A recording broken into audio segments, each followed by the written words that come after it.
Good afternoon, everyone. This is Janice Mathis. I'm Executive Director at the National Council of Negro Women. Welcome to our Millennial Entrepreneur Series of webinars to help you achieve your entrepreneurial goals. We'll be ready to get started in just a moment. Give people a chance to join. People are still signing in, and we want as many of you to join as possible. NCNW presents this webinar every fourth Friday, because we know there are a lot of younger and not so young women who see themselves as entrepreneurs and business owners. This topic is so exciting to me because I can remember the one thing I did not learn in law school was how to keep my clients happy. So I'm very interested in hearing what our presenter has to say today, and I know it'll be useful to you too. To moderate our discussion today, we have the distinguished Dr. Jennifer Collins. She is the Assistant Dean of Accreditation and Assessment, as well as an Associate Professor of Management in the School of Business and Industry at the famous Florida A&M University. Most recently, Dr. Collins was appointed as the Quality Enhancement Plan Director for the entire university. She holds a PhD in Management from Florida Atlantic University, as well as an MBA and BS from Florida State University. Prior to joining the faculty at Florida A&M, Dr. Collins taught at Florida State. She also worked for the state of Florida for 12 years in various agency capacities, including serving as a tax auditor. Very impressive person. She is an entrepreneur herself. She is the owner of J. Collins Consulting, LLC, a company that specializes in organizational development, talent management, and strategic management. She has been a presenter for this series, and we're delighted to have her today to be our moderator for the session. Just a couple more comments about NCNW. We were founded 83 years ago to be an advocate for women of African descent, their families, and communities, and we continue that work today. Ingrid Jones, who is formerly with the Coca-Cola Company, calls and is chair of NCW, refers to it as SPOR for the future. Education, entrepreneurship, health, and civic engagement or public policy. In other words, why should we vote?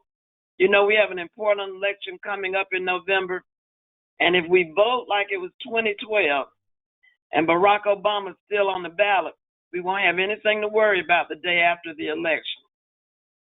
NCNW's National Convention comes up on November 9th through the 11th, the week after the election. After we turn out the vote and elect the candidates of our choice, we will gather in Washington, D.C. at the beautiful Grand Hyatt Hotel for our 58th annual convention or biannual convention. We want to thank all of you for joining again today, and I have a few closing comments. But Dr. Collins, the floor is all yours. Thank you, Ms. Mathis. I would like to introduce our speaker for today. Professor LaTanya White is a growth mindset business coach for dreamers, doers, and change makers. An author, entrepreneur, educator, and coach. She knows innovation. Through easy to understand concepts and tough love accountability, the Becoming Fearless Academy, a business mastermind group that challenges minority entrepreneurs to articulate, test, and pivot their assumptions about what their entrepreneurial journey will require. She developed her own foundation growing up in the Liberty City area of Miami, Florida, and began to evaluate her inner strength and resilience as a student at Florida A&M University School of Business and Industry. It wasn't until she was completing an MBA-level internship in Buffalo, New York, that Professor White began to analyze the entrepreneurial mindset she had developed, because it would take a 3,000-mile trek to Bali, Indonesia, before she had been retrained to accept her purpose as the guide that so many minority entrepreneurs needed to get over their fear and launch their business. Through her active service under the Economic Development Programmatic Thrust with Delta Sigma Theta Sorority Incorporated, Professor White hopes to leverage her sorority's global reach in an effort to recreate economic independence in communities of color. Through the easy to understand concepts of the Becoming Fearless Academy, Professor White challenges minorities entrepreneurs, just like yourselves. So today I present to you Professor LaTonya White, who will share with us hashtag relationship goals. Thank you, Dr. Collins, and thank you so much to the National Council of Negro Women for inviting me and for thinking enough of me to contribute to the Millennial Entrepreneur Series. Dr. Collins, I'm sitting here blushing listening to the bio that I wrote, but it just sounds so different when we start to honor and give ourselves credit for the things that we've done and for the places where we've landed on our journey. So that's going to be a major theme this afternoon as we kind of work through these different steps in keeping clients happy, because a lot of that will really come down to how we see ourselves. Janice, you referred earlier to a lot of us on the webinar seeing ourselves as entrepreneurs. And in my studies, I'm actually pursuing a PhD in social justice leadership. In my studies, a lot of the people that I interact with don't see themselves as entrepreneurs. So we all that are here today have an additional challenge in charge to help change the narrative about how we see ourselves as Black women entrepreneurs and how we can impact social justice and economic equality in our community. So that's just a whole nother soapbox. So I will focus on our agenda today, which is relationship goals and keeping clients happy. So I'll jump right into the presentation. I do want to let our attendees know that both Dr. Collins and I are professors and we engage. So we look forward to your questions. We're actually going to open up the platform for Q&A every 8 to 10 minutes or so. So if I'm talking too fast, make sure to raise your hand, let us know, but jot down your questions for us so that when we do get to that Q&A portion, you're ready to go with this, okay? So I am, as Professor, or as Dr. Collins shared, and Professor White, I have a background in sales professionalism. I was in pharmaceutical sales for about 4 years, left pharmaceuticals to start my own hospitality endeavor. Community leader and servant leader at heart. A global entrepreneurship educator, and not just globally geographically speaking, but interdisciplinary, across the supply chain, across industries. I like to have learned a little bit about everyone that I've served or taught so that I can pay that forward. Sparrow is my little one who actually launched me on my journey to becoming fearless, and you'll hear me thematically refer to journeys and becoming and developing, because this is all a process. We're all in different parts of the continuum. And I published my first book, which is titled Becoming Fearless, and an interactive workbook titled Pivot in 2016. So that's just a little bit about me, but you can learn a lot more once we connect, or if we connect beyond just the webinar. So you're probably wondering, if you've never heard this term, growth mindset, you're probably wondering what it is. Growth mindset versus a fixed mindset, it's different from just a positive or a negative outlook. So growth mindset is evidence-based, and from Carol Dweck, that's D-W-E-C-K, she's the leading researcher in this field. She explains the concept, and what growth mindset is the understanding that we can develop our abilities and our intelligence.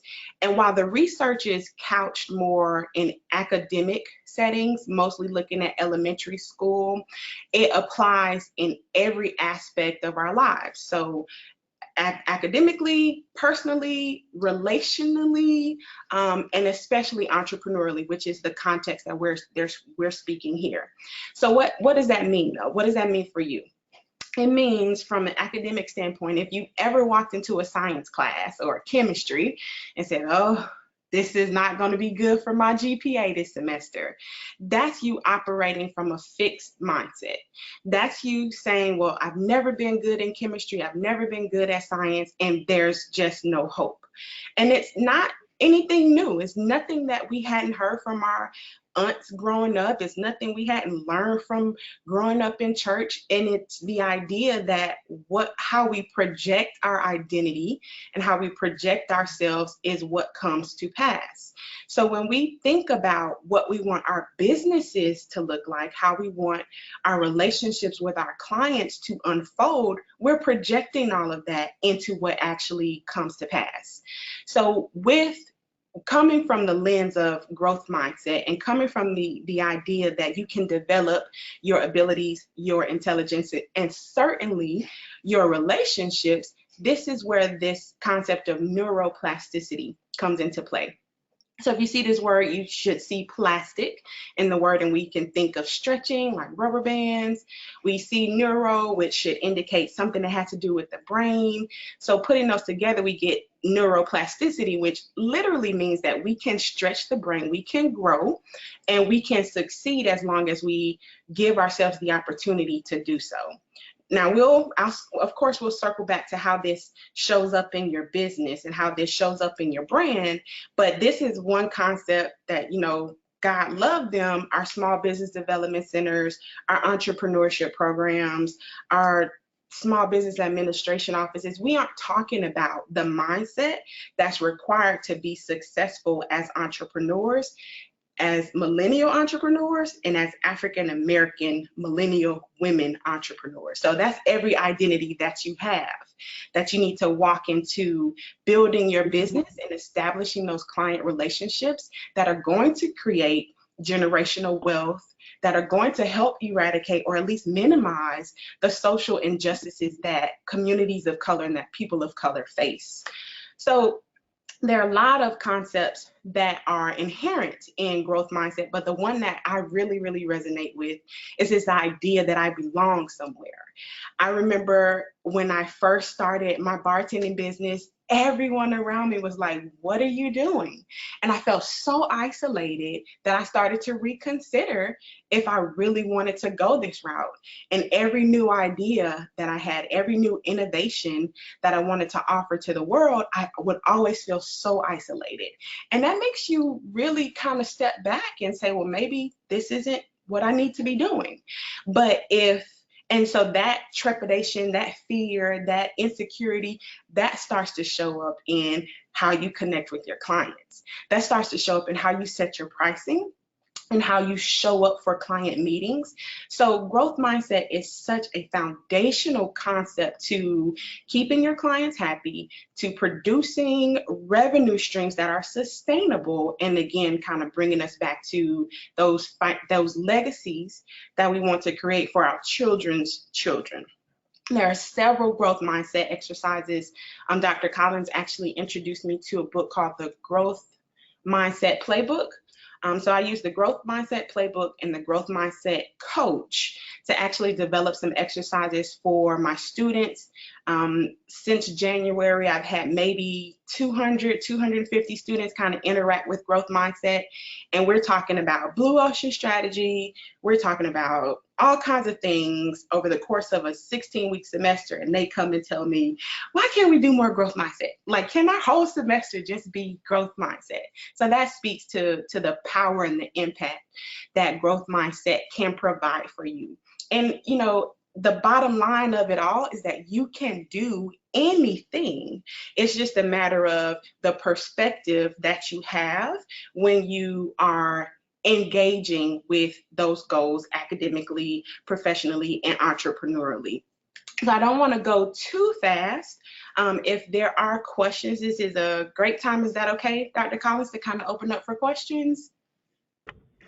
Sure, that would be great. Also, if you could make sure your slides are advancing. Okay, let's see. They're advancing on my side. So what I'll do, I'll go here. Is that better? Yes. Okay. Are you in play mode? Yes. Yeah, I was about to say you may want to make sure that you put your slide deck into play mode. Okay. Okay.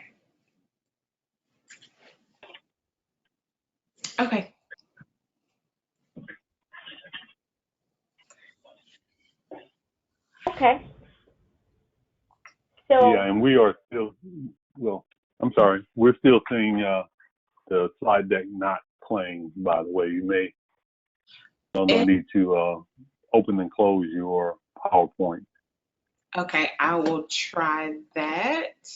And then in the meantime, if there are any questions either from the attendees or from Dr. Collins.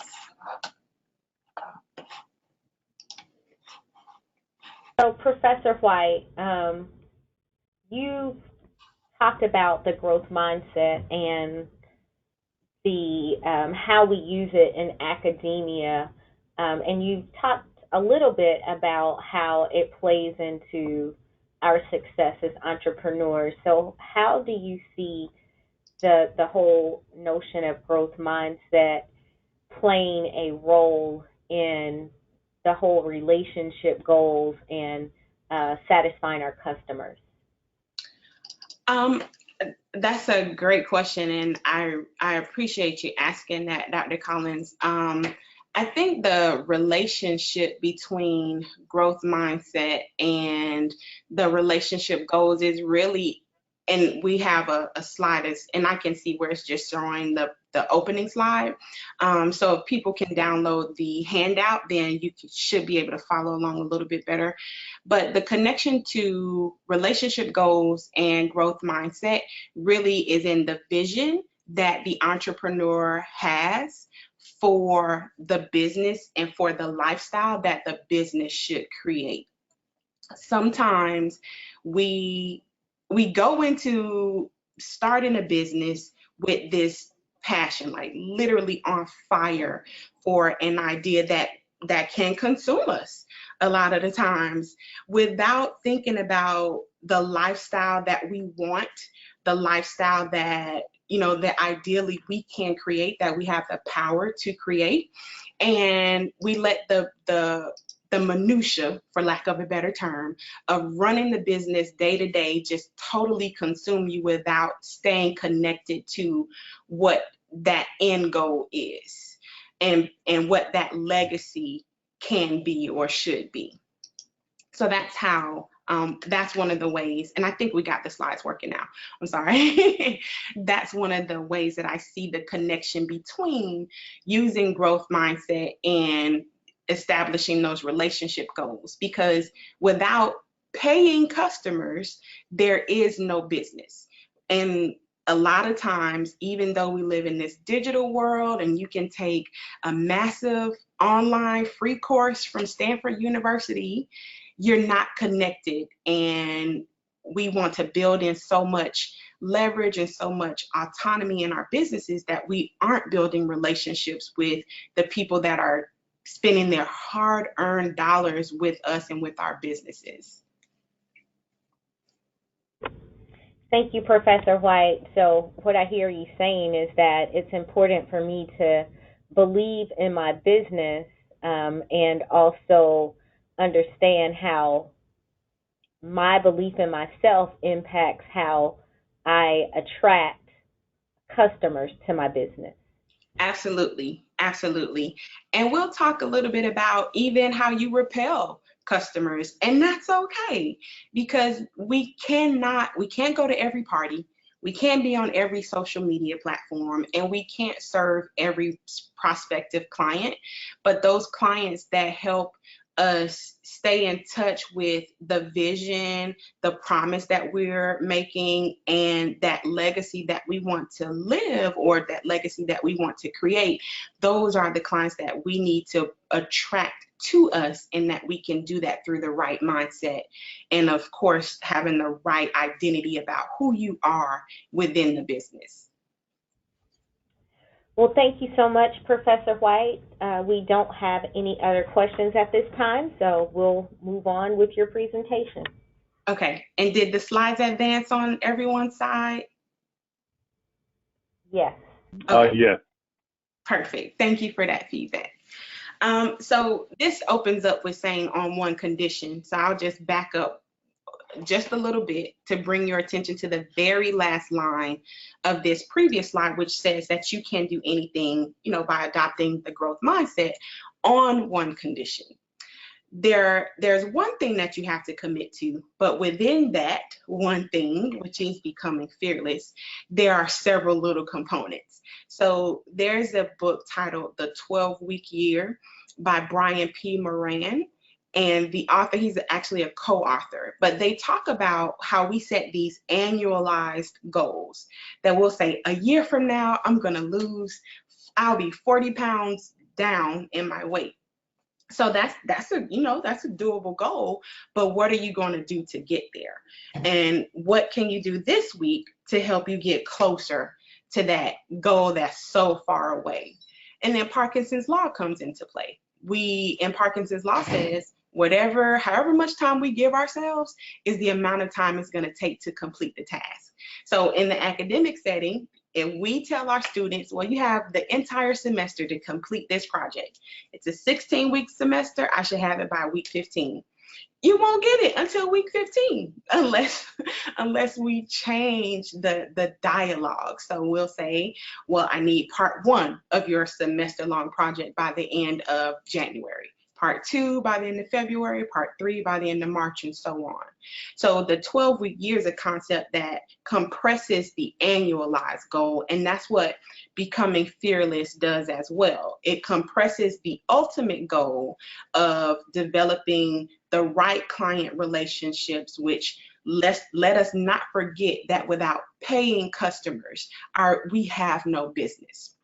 So the conditions are to commit to building the right foundation.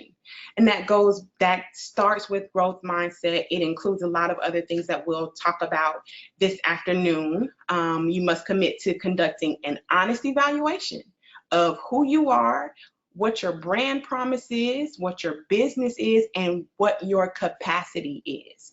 So while we want to serve everyone, we don't have the time or the resources to serve everyone right now.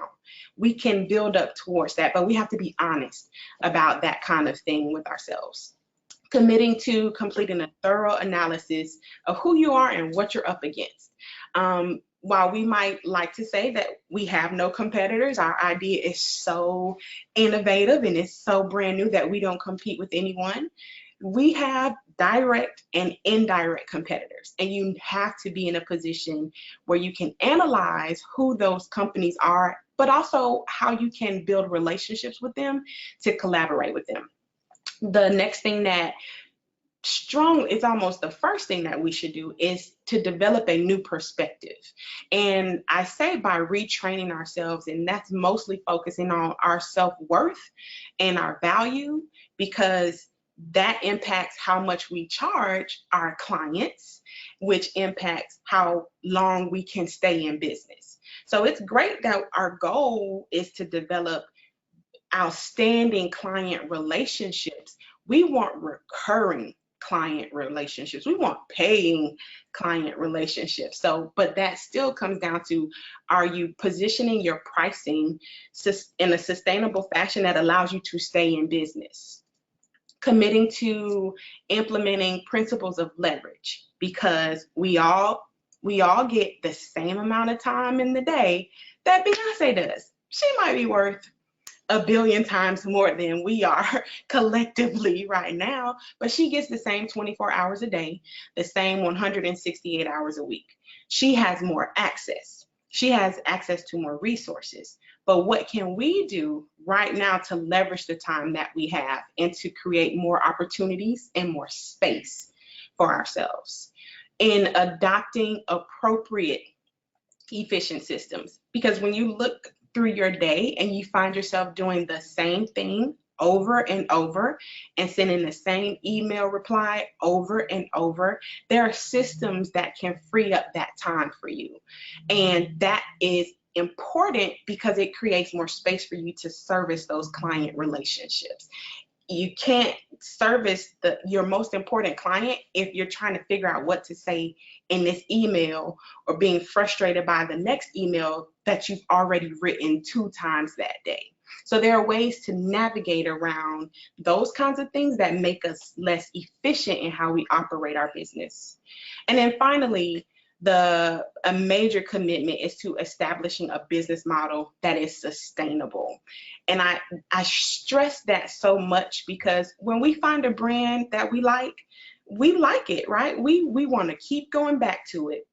And if your customers have become loyal to you and they don't negotiate with you on your pricing and they appreciate the relationship and your professionalism, they want to be able to come back to you in 2 years. We know the statistics about the failure rates and success rates of businesses, and especially minority-owned businesses. We have a responsibility to stay in business, not just for ourselves and for our families, but for the clients and customers whose problems and frustrations that our businesses help address and solve. So while we have this one big commitment in becoming fearless so that we can be open and have those open relationships with our clients, these are things that are required for us to do in order for us to walk into those client engagement sessions, those coaching sessions with our clients that allow us to show up as the best version of ourselves, our brand, and our businesses as possible. So that is the one commitment. That's the one condition that we all have to do on a daily basis to do anything, which in this context is keeping our clients happy. So foundationally though, who are you? This is where keeping your clients happy starts and ends. It starts with you as the business owner who has a separate brand from the business. Yes, it's your baby. It's what keeps you up at night. It's what you think about the last thing you go to sleep. But who are you? And how is that showing up in what you're giving to your clients? And when we think about this, and this comes from the workbook that I referred to earlier, we do some exercises, we do some vision casting, which it can sound cliche, especially if you've done it before. You do a vision board at the beginning of every year and all those trendy things. But what we don't talk about when we do those exercises is your identity. We don't talk about who are you at your core and not who are you with the mask on, or when we're code switching, we go from work to after work to family, and we're just switching off identities. But who are you at your core? Because that identity of yours is what crafts the promise that your business makes to the world and to the person or the perfect prospect of your business that you're enlivened by and really, really energized by serving. All of that is couched in you being in touch with and us being connected to who we are at our core. Just doing a time check, Dr. Collins, are we okay? Are we wanting to open up for questions right now?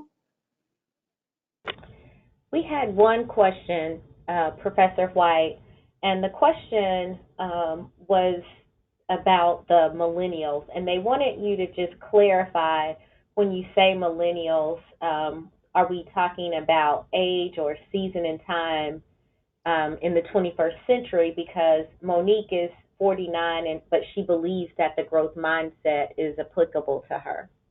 Absolutely. And Monique, thank you for clarifying. I know when we hear millennials, certainly we think about age. And then there's that debate about, well, if you were born after 1983 or 1982, you're a millennial, or whatever that is. So those boundaries can certainly be blurred. And you're right, growth mindset applies to you, it applies to me. And remember that the majority of this research is in elementary schools. So no one of us is outside of the scope or the impact of growth mindset. But to your specific question about who are we referring to as millennials, I like to think of it as the season that you're in your journey.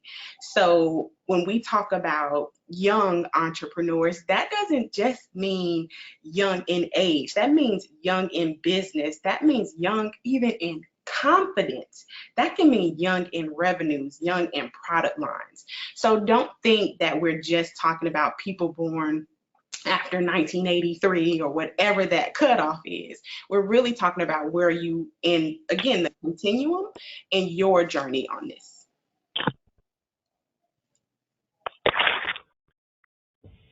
Thank you, Professor White. We have another question for you. Okay. And Ms. Brown wants to know, what are some steps to take to better understand yourself at your core? With so many influences and voices, how do you back it out and reflect? Right. That's a great question. It's so great, in fact, that the PhD program that I'm in at Antioch University, a part of our mission and a part of every assignment or learning achievement that we do, we're required to add reflection to that. So to your question, I'll just actually go to the next slide, just so that you can see some of the aspects of identity construction. So I'll start actually with this scripture: where your treasure is, there your heart is also. And a lot of people, when we hear this, it's usually, and of course the verses leading up into that talks about don't store your treasures up here on earth, essentially not putting your faith in material things. But when we also think about what we've been purposed to do and what we've been gifted with, that's our treasure. And a lot of times when we run from that, we're running from who we are. We're running from what's in our heart. So in identity construction, there are these 3 layers. And I'm inspired by this from the Center for Creative Leadership. They have this identity mapping exercise. So we start with our given identity. These are the things that we're born with: African American female from Miami, Florida, oldest of 2, like those kinds of things. The things that you can't change, essentially. And the second layer is our chosen identity. You chose your major, you chose your career path. To your point, we even choose what information we consume. But at our core, and this is the direct answer to your question, these are the things that no matter how much you code switch, how much you change the masks, these are the things that go with you wherever you are. So when you feel that internal conflict, when you feel that tension from being someplace where you are code switching, a part of that is you not being authentic about who you are, and you're not living in your authenticity. So this is where we have to slow down and take stock of, how am I feeling right now? What am I feeling, in my heart chakra, if you're along those lines? But what am I feeling? Do I feel grounded? Do I feel connected? And if I don't, then I'm not being true to my core identity. So I'll give you my identity construction, my identity map. So given identity, African American female, all those things. I chose Florida A&M, chose my major, chose my career path. But at my core, when I don't feel connected to people, when I don't feel safe enough to be relational, and when I play like I don't care that I'm not connected to you, I feel this internal tension.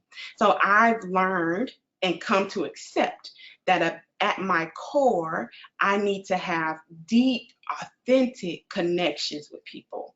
So while we're having this webinar, we're separated by time and space, I really want to be connected to everybody here.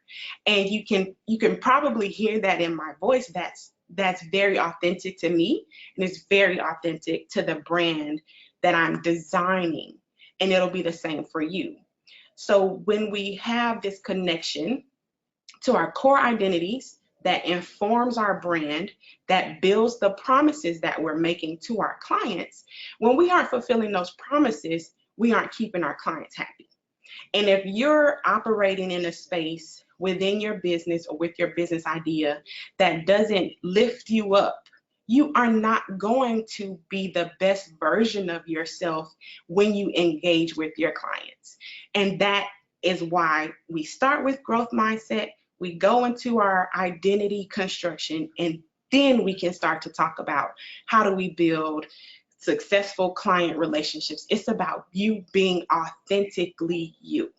So I know that's a long, long way around the question, but this is the core, truly the core of keeping clients happy and achieving those relationship goals. And really not just in business. If you think about every relationship you're in, are you being your authentic self?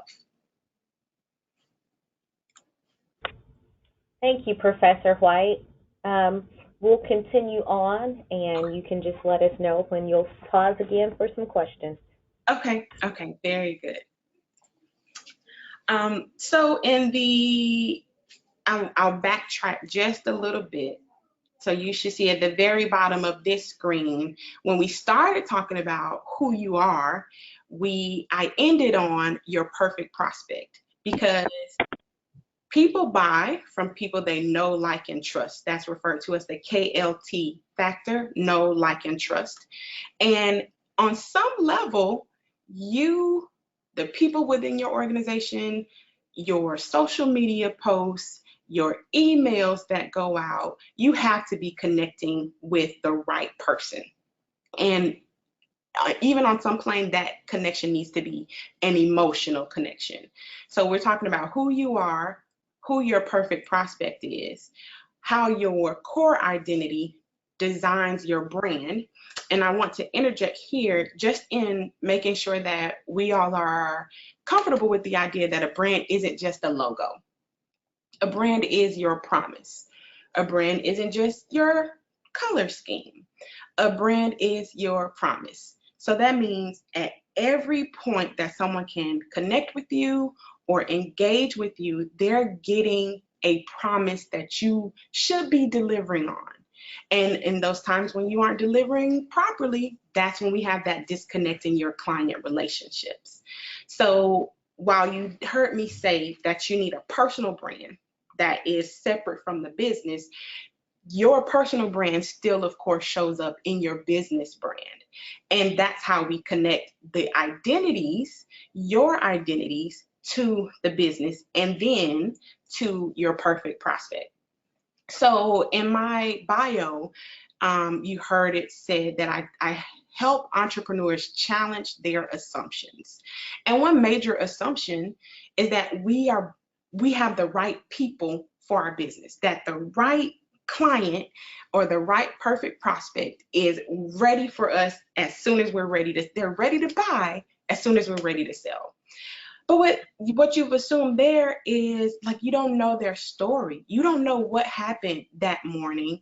You don't know what's going on at work that is totally consuming their energy and their attention, that they aren't even thinking about spending money, let alone spending money with you, answering your emails, or signing up for a coaching call. They are not thinking about those things. So what we have to do is dial back, take a step back, and really look at, one, who do we want to serve? Who do we have the best capacity to serve? And that's not just in time, that's in our talent and in our treasure. Because some of our clients are going to need a little bit more from us than we can give right now. So in identifying or developing what I refer to as a perfect prospect profile, knowing there's nothing or no one perfect, this is ideally, right? So let's think about who she is or who he is. Let's think about the person that is the client and not the client as a revenue stream. And how we design that is looking at and then in doing this, we're thinking about one person. There is the Glazer Kennedy Insider Circle. They have these networking or marketing conferences, and I was struck so hugely from one of the conferences I went to. The presenter said, your website is for one person. So you design your website as though you are speaking to one person. Now, that one person might represent a group of people, but just like we've learned in our classrooms, our students are more accountable when we can call them by name and not just refer to the class as a whole. So in designing your perfect prospect, you think about that one person. If you've already done business, who's the one client that you really, really enjoyed working with? Let's rebuild her or him, and let's think about the characteristics that that person has. And so then we can start to see the patterns, the connections, and the relationships that that person represents that you want to start building for your business. So we'll give them an age, like how old are they? Because that impacts how they spend their money, as we know, their education, their income. And what I didn't list here is that you want to give them a name. You want to personify this ideal client, and they need a name. You want to be able to literally see the world from the way they see it when we're talking about your business. So we have our demographics, we have our psychographics, and this is essentially consumer behavior. They have a problem. We only spend money when we're looking for a solution. That's why the physical fitness and gyms and Weight Watchers, they make more money than the health food stores, because it's easier to buy the solution than to prevent the problem. Unfortunately, you have to make sure that you're aware of what that problem is, because they will not buy anything from you unless you are saying to me, I understand you, I understand your problem, and guess what? I have a solution for you. So understand the problem that your clients face, because I can't connect with you if you don't even know where I'm coming from as a potential client. You can't build a relationship with me if you only look at me as a money machine. I'm human, and your clients want to know that you understand that about them. So what problem are they facing? What are they frustrated by? Because we know there's nothing new under the sun. So maybe they're frustrated by the fact that your competitors just don't get this part of the business right. Is that where you can come in and really build on that gap? Is there an opportunity for you there? So really dig into what your prospects are frustrated by, and then even more importantly, what they're motivated by. Like, why do they want to come in and spend $75 every 4 weeks on lashes? What's the underlying motivation there, and how can you help them address that? But the thing that's typically unspoken is the transformation. Your clients are seeking to be transformed. They're wanting to go from confused to clarity, from out of shape to very in shape. They want some transformation. If you can be a part of their journey and you walk with them and engage along that transformation, that's where your relationships flourish. That's where that happens, along the transformation, not the transaction, the transformation. So I'll go to the next slide unless there are any questions, Dr. Collins, or from any of the staff. There aren't any questions at this time, so Okay. we'll continue. So keeping clients happy, that's what we're all here for, right? No one signed up for this growth mindset, this identity mapping and identity construction, but hopefully you can see the value in really laying the foundation into that soapbox that comes with keeping clients happy. We talked about your mindset and walking into the business and starting the business, operating the business, how your identity and your connection to your core identity really kind of builds that brand promise, that brand, and then the promise that the brand makes. So in you multiplying your connection concepts, understanding of these concepts, and even more specifically, the implementation of these concepts, that's where the client transformation takes place. So like I said, people want to go from somewhere to something. And there's a great book by Donald Miller. It's called Building a Story Brand, that really helps you build the story, because your favorite movies, your favorite books, they all follow a certain formula. So if you have some notes that I'll really kind of run quickly, it's 7 parts to the storytelling formula. You have a hero, which is the client, not you. We are not the heroes in this story. So if you think about, every movie has a main character. That character is your client. You are not the star of this show as the business owner. So every hero faces a problem, which I referred to in the previous slide. That hero is looking for a guide, someone to help them navigate and solve that problem. This is where you show up. This is where your brand and your business shows up, as the guide to help them solve the problem that they're facing. As the guide who has all this experience, all these resources and connections, you help them build a plan to solve that problem. And within that plan, you establish your authority. And we struggle with this. We don't give ourselves enough credit. We're so used to being humble and to being modest that we don't give ourselves enough credit to be the expert.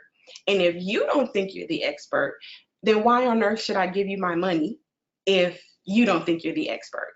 So remember that within developing this plan for your clients, you have to show up as the resource, as the expert, and as the authority to help them navigate through the problem that they're facing. And I mean, literally, even if it's, I need lashes because it helps me feel better about who I am. And that's okay. So we have a hero that faces a problem, who meets a guide, which is you. The guide develops a plan, which includes how we engage and how we build relationships with each other. And that plan focuses on that plan calls them to action. And the action is, you must do this in order to get XYZ outcome. So it's in that space is where our relationships really kind of blossom or shrivel. And engaging with that client in the way they want to be engaged. So we aren't talking about the golden rule here, which is do unto others as you would have them do unto you. We need to take that a step further and really consider what I like to call a platinum rule. Do unto others as others would have you do unto them. I know from being in the classroom for 8 years that I cannot engage with every student in a deeply personal way that is reflective of my core identity. I've learned that the hard way, unfortunately. I have to engage with students the way they want me to engage with them. And if that just means through email and they come to class, then that's what that is. You also have to do that with your clients. Make sure you understand, are they phone people?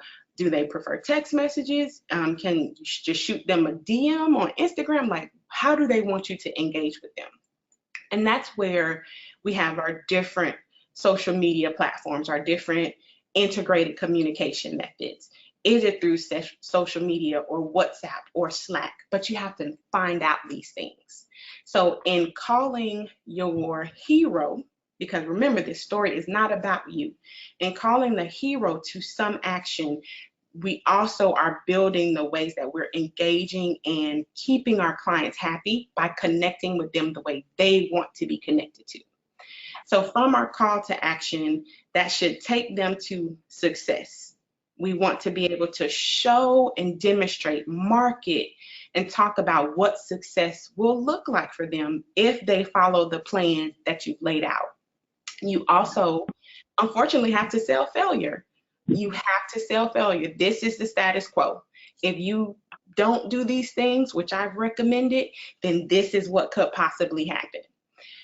And the very last part of that is the client transformation.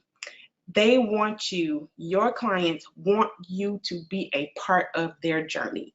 We know the stats and the statistics about so many people on social media. Facebook has so many billion users, but we're disconnected. People want to be connected to each other. Your clients want you to be connected to them in some small way. So you have to find that out so that you can keep your clients happy and building and achieving those relationship goals, but you can assume what they are. I think that's the key. That's the main thing that you have to take away from this, is not assuming what we want our clients, what our clients want to experience from us. So from that, so I'll quickly again just run through the storytelling formula. And you use this on your website, you use it in your social media posts, you use it when you're doing client calls, when you are in your Facebook groups. Make sure your client knows they are the hero. Everybody wants to be important to somebody. And if I'm spending money with you, I might want to feel a little bit important to you.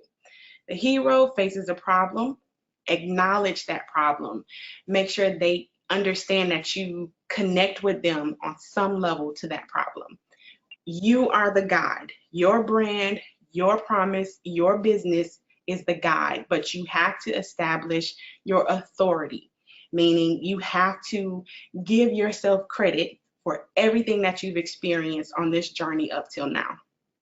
That plan should call them to action, and you have to, within that space, understand and build the relationship that your client wants to have and not the relationship you want to have with the client. From there, we need to paint pictures of both success and failure, and also make sure that we're staying engaged on the transformational part of this journey. So that's the keeping clients happy part in a nutshell. But there are so many other things that have to happen, and they have to successfully be executed in order for the hero to even trust you enough to let you in. So what do they really want? I think we have I'm supposed to check in with you, Dr. Collins, about questions, because clearly I can go on and on about this. But are there any questions? Professor White, we have 2 questions for you. Thank you so much for sharing with us the whole storytelling concept. You have a question around the concept of transformation, and they wanted to know, how does that concept of transformation work if your product is a food item like candy? Okay, that's a good question, and it seems superficial, and I have a sweet tooth, so we might have to talk. Whoever question that is, we might have to talk. But if you think about people that love sweets, sometimes it's from an emotional eating standpoint, and sometimes it's really just the comfort of it. And I know for me, like, I'm a chocolate person. I know that when I need chocolate, it's because it sounds crazy, but I need to be grounded. I need to get back reconnected. And chocolate helps me do that. And I'm not ashamed to say it. So what you have to think about is, again, going back to the person that's going to be consuming your product. Why do they want the chocolate? What might be happening around them? Is it a celebration? Is it someone's birthday? And that's a representation of what we're celebrating. It's a representation of how they feel.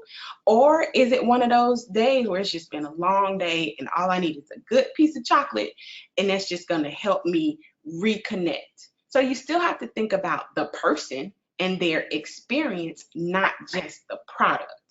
So I hope that helps. Feel free to ask a follow-up question on that particular one, since we're talking about a product. But this comes down to t-shirts, it's jewelry, it's shoes, it's anything that we consume. It may not be something that we need to replace often, like I have to do with chocolate, but it still comes down to, what am I hoping to experience from consuming or interacting with this particular product? Thank you, Professor White. So we have another question, and it's talking about digital entrepreneurs. Okay. And the question is, if you're a digital entrepreneur, how do you figure out the problem, the frustration, the motivation of prospective clients? Is it by sending out surveys, emails to obtain psychographic information? That's a good question because you can come from two ways. Sometimes people are recommended to find a problem and then build a digital business or build a business around the solution. So in that case, what you might do is go into Facebook groups if you have the slightest idea of who you want to serve. So maybe it's in IT because that you have a background in IT. Where are people hanging out? Even in the digital spaces when it comes to IT and information technology. Are there LinkedIn groups that they're on? Is there a Facebook group for people? What about conferences for your industry or for the associations in your industry? And when you get to those spaces, be they digital or physical, listen to what people are talking about.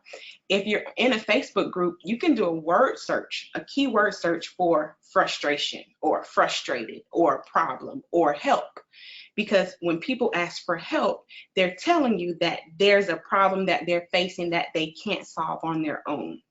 So if you don't know where you're going to start, maybe first think about what space you want to be in, what context you want to be in, or even what industry, and then find out where those people are spending their time in digital or physical spaces.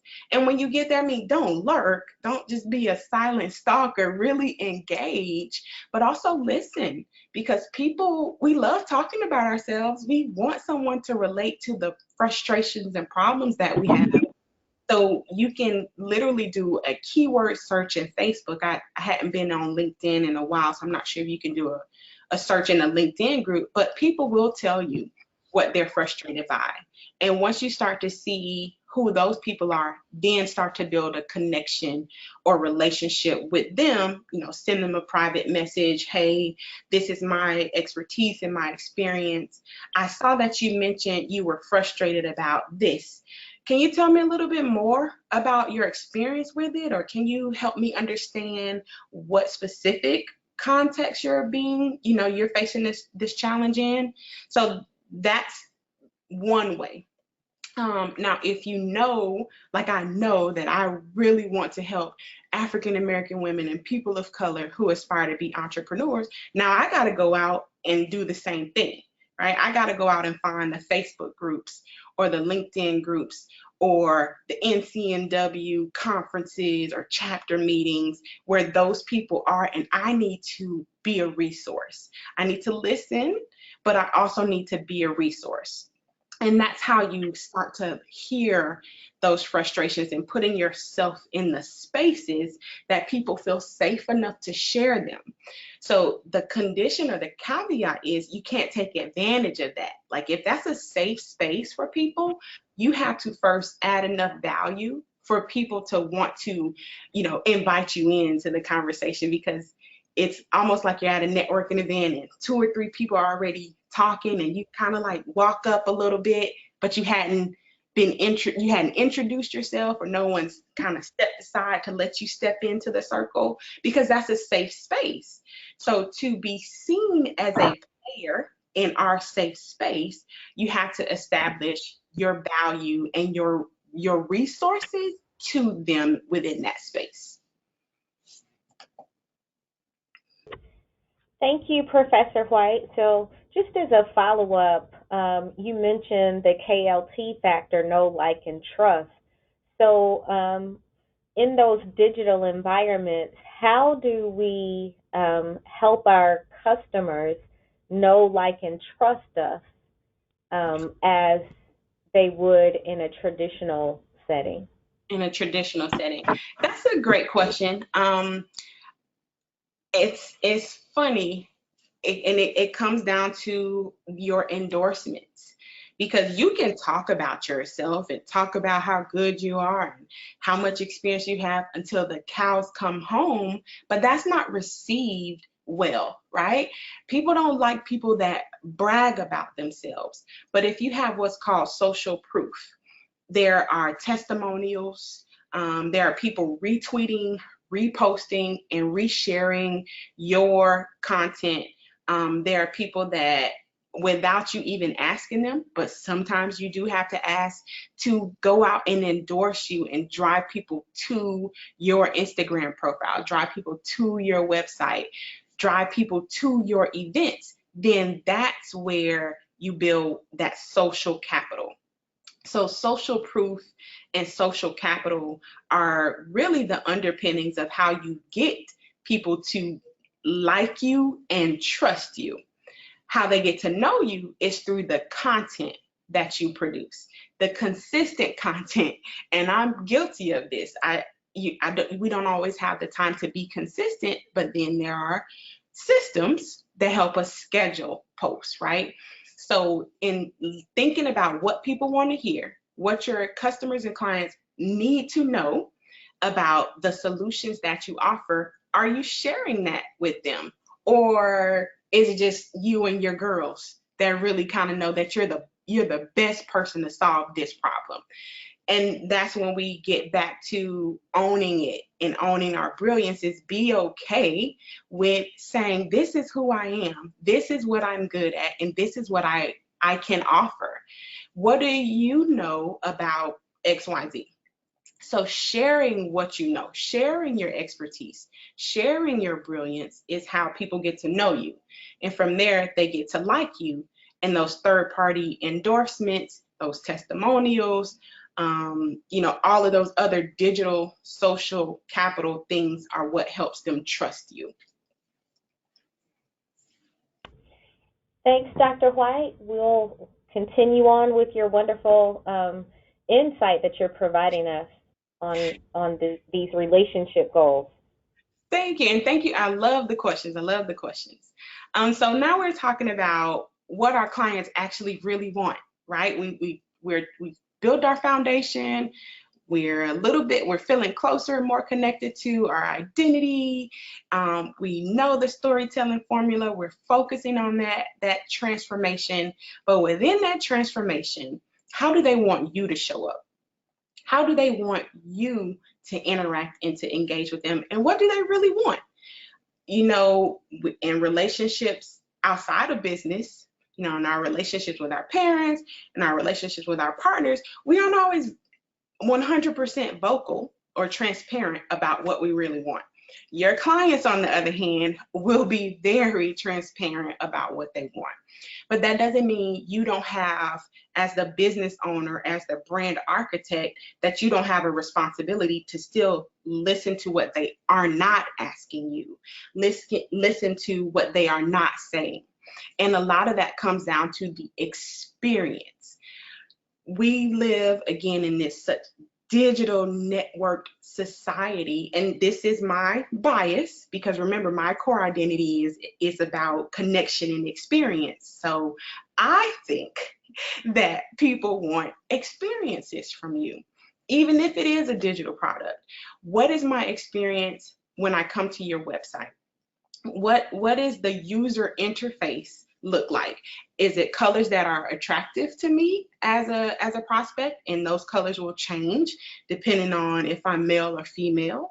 What is my experience when I sign up for your product? Does it come directly to my email, or does it open up a new tab and I have to make sure to go to that new tab and download it? So what I really want is a seamless, easy to navigate, enriching experience from you if it's a digital product. Now, if it's candy, what kind of experience do I want? Do I want it to be fun and bubbly, which means on your website, when I come to order my product, there should be like interactive balloons or something? You know how you can send the confetti on the iMessage? Is it something like that that pops up? When I see your product in the store, what experience do you make sure that I get even though you're not there? Are you on an end cap display? Do you have people coming into the store sampling the product? And then after I've spent my money, what is the experience? Or is it just crickets? Do you have what you need from me as the client and that's it? Or are you following up with me, engaging with me on my preferred social media platform, sending me happy birthday messages or getting feedback? What is the experience? And it doesn't just happen. That experience happens both before I make my payment and after I make my payment.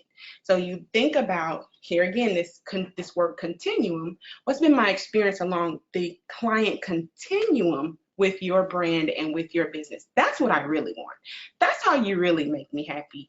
That's how I keep coming back, is that you understand what I want and still be able to deliver it in a way that doesn't take up all of your time, because you have leverage in these efficient systems built into how you operationalize. Rapid response, right? Everyone wants the answer right now. How can you do that? You have to anticipate what some questions are going to be. When I was in pharmaceutical sales, we would do role playing where we essentially pretended that we were in a doctor's office or that we were chatting with a nurse about our product.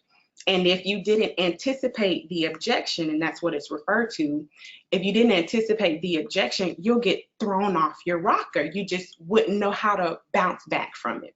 So play devil's advocate in your business and answer my objections before I even ask them. So that means on your website, you might have a frequently asked questions. When you post on social media, you might address some of those objections and overcome them. So the rapid response can come in when you are anticipating what your clients are going to say, when you've taken into account what your past clients have said, and what you, as you're in real time incorporating what your current clients are telling you. And that's how you build in that rapid response. I don't want to feel like I'm just one in a line of 1,000. I am your only customer right now, even though I know there are 100 other comments on this post. I want to know that you see me. So that's where having a team, if it's student interns or other people as your business is growing, who's all on the same page, can address those questions in real time as they come in. Because we do live in this microwave society, but I still want you to be very, very real with me. And upfront pricing, right? So this is where we struggle, especially as minority entrepreneurs. There's report after report that shows the revenues for Black-owned businesses, minority-owned businesses are 100 times less than the revenues that white-owned businesses bring in. And why is that? Not that your pricing is shady, but your pricing does not account for your expertise. Your pricing, and that's a part of not being upfront.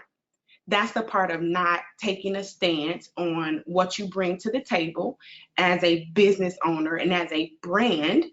And then you see, okay, well, this isn't sustainable. I'm going to have to raise my prices because I'm just working too hard. Now you have to convince these clients that you work so hard for to pay more money for the same product. When if you had just been upfront with yourself about what you bring to the table, you would have seen from the beginning that these prices were too low. So now you come 3 months later, 6 months later, and you want me to pay more? Yeah, I'll probably just go to your competitor, because even if they are already charging more, and I've personally done that, I would go to a competitor who charges more because clearly they're more confident about what they're doing. They could be offering the same services, the same products, the same features, but there's also this idea we get what we pay for. So what your clients really want and how you keep your clients happy is consistency. Consistency across the experience, consistency across their engagement, and certainly consistency across how and what they are paying for with you and with your brand or your business.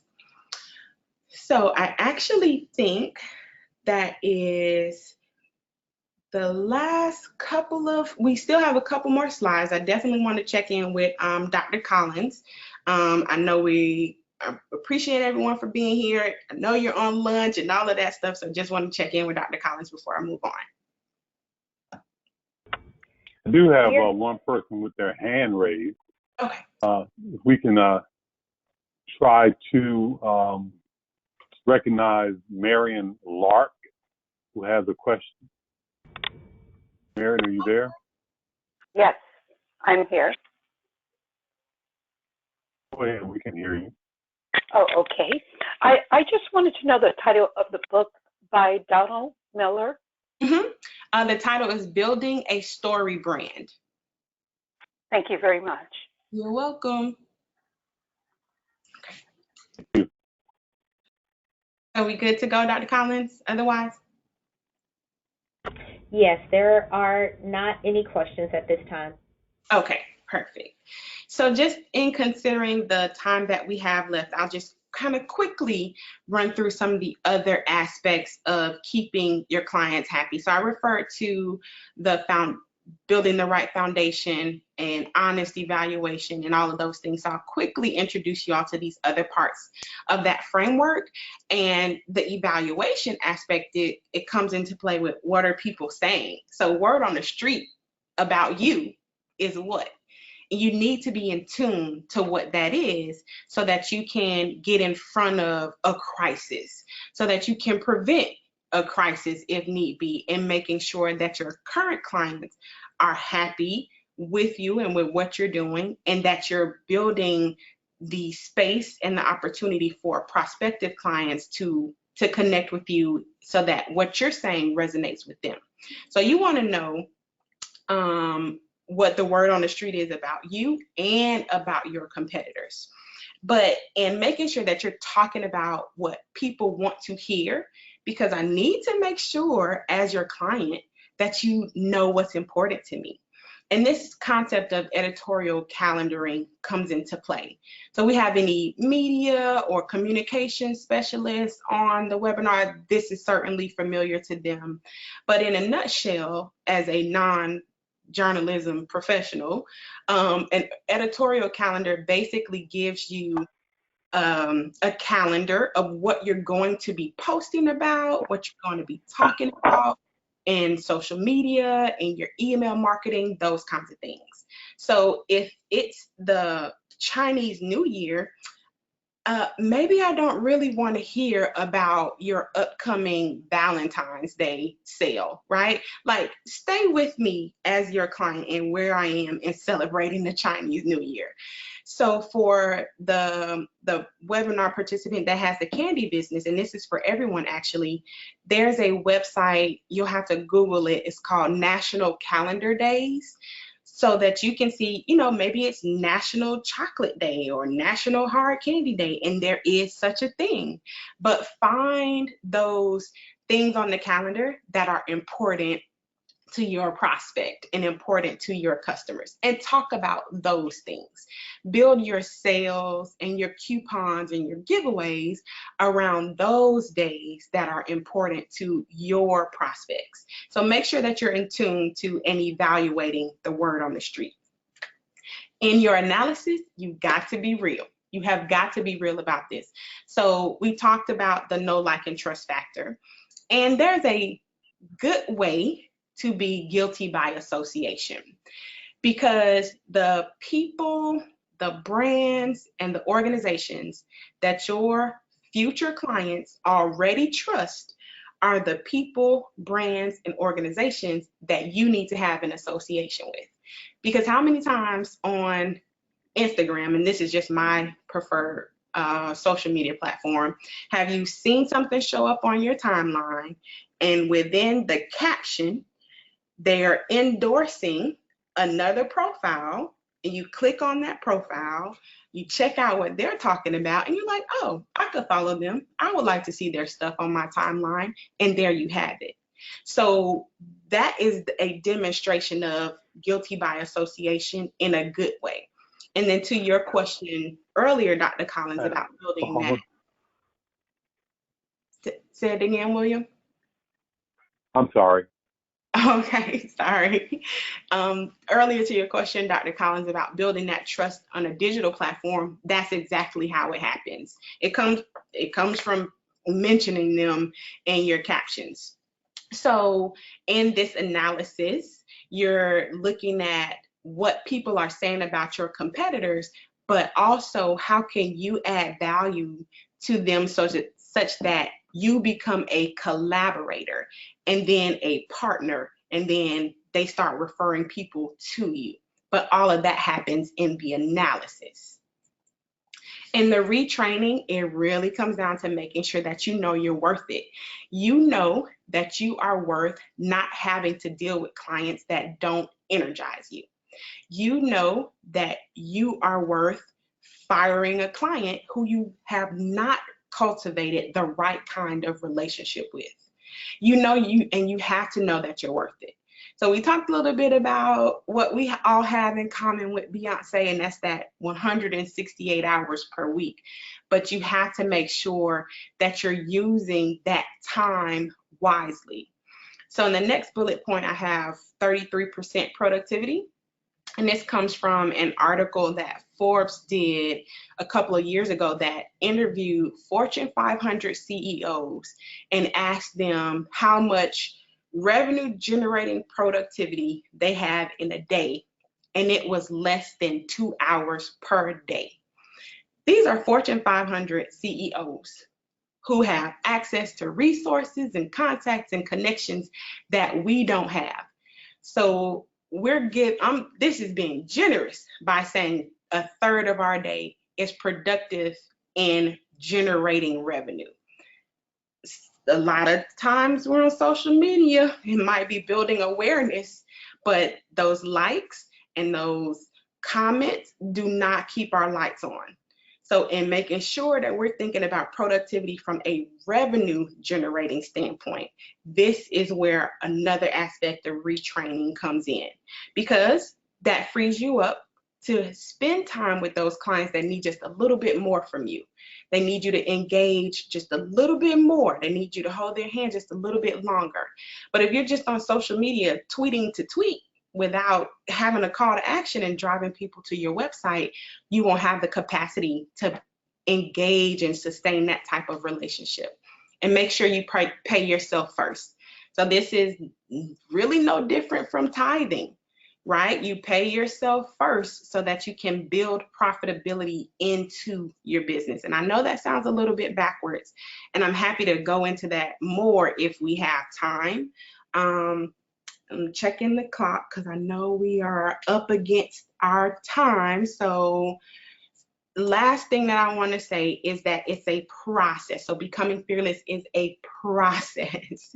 Making sure that there's leverage, you're building in leverage, that you have access to the right systems. This might be MailChimp, it might be Ontraport, it depends on where you are, again, in the continuum, and that sustainability is what you're working towards, meaning in 2 years, those clients will have a business to come back to and can refer other people to. And so it's a business development process as well as a personal development process. And I wanted to share that a lot of the content that I've been sharing from this in this webinar is literally from the workbook that I published. So I love to offer one free module, either foundation, evaluation, analysis, retraining, all those others to anyone that's on the call. You can just shoot me an email and just request it by topic. So I had to wrap that up a little bit quickly because I'm looking at my time, but love to turn it back over to Dr. Collins for questions or Dr. Mathis for closing remarks. Thank you so much, Professor White. This session has been very helpful, and I just wanted to, one point that resonated with me was that your brand is your promise. Mm-hmm. It's not necessarily, the outputs, but it is your promise that you make to your clients and how important that is in keeping your clients happy. So thank you so much for sharing, and I'll turn it back over to Janice for closing remarks. Thank you.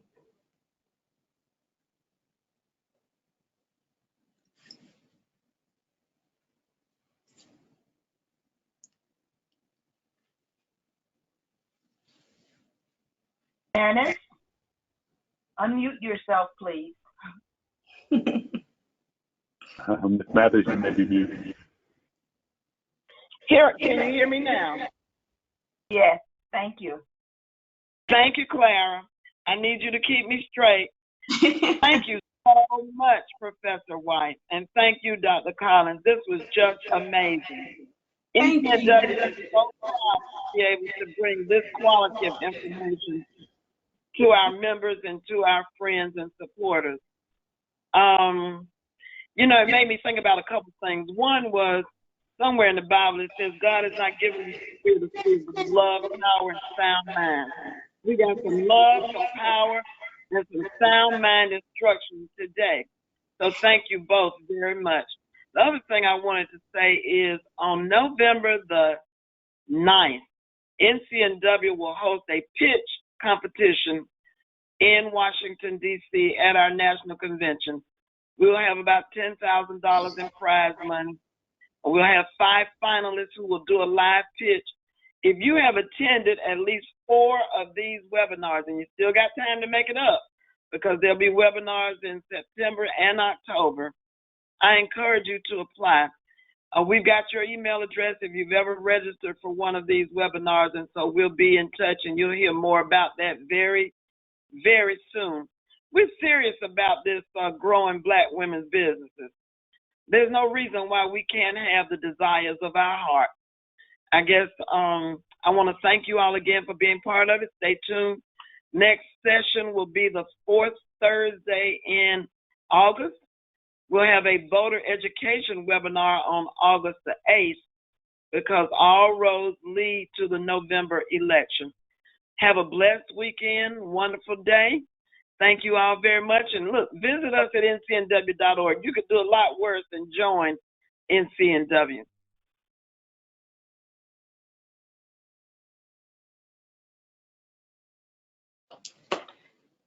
Thank you so much, Ms. Mathis, and thank you, Dr. Collins. Thank you all for having me. Professor White, I thought you was cool. You look so young. But see, that just goes to show you can be young and smart. You don't have to get old to be smart. We thank you so much. And Clara, Axel, and William, I don't know what we would do without you. This webinar that we're having on August the 8th on voter education will feature Ingrid Saunders-Jones, our national chair, so you don't want to miss that. She's going to talk about her own experiences with being denied the right to vote. And we're going to talk about some solutions. I think that just about does it for us today. Have a good weekend, and see you all next time. Thank you. Bye-bye. Thank you. Bye. Thank you. Goodbye.